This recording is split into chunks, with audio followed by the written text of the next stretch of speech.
cœur du Louvre, c'est l'exposition la plus ambitieuse jamais imaginée autour de Léonard.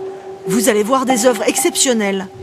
Et même si la Joconde, trop fragile, ne bougera pas de sa salle habituelle, cette rétrospective est un mouvement d'œuvre sans précédent. 162 pièces décrochées, raccrochées en Italie, en France et rassemblées dans l'expo de tous les défis. Venu du Vatican, ce musicien, mais également le Saint-Jérôme, un tour de force. Cette exposition est un parcours du combattant. 10 ans de travail, 5 ans de négociations avec des tableaux qui parfois ne voyagent plus, comme cette Annonciation. Après plusieurs crispations politiques entre Rome et Paris, enfin un accord signé et la réconciliation au sommet. C'était cet été à Amboise.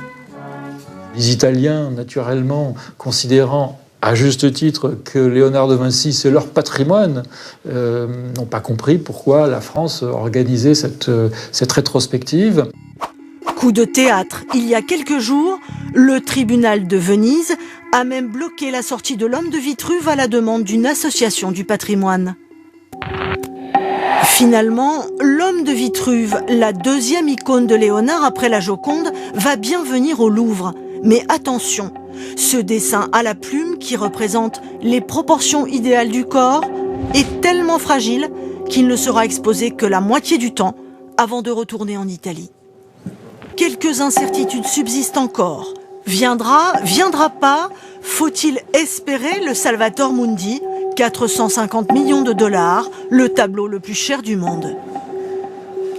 Alors le Salvator Mundi, il est toujours demandé en prêt par le musée du Louvre et on attend la réponse définitive du propriétaire.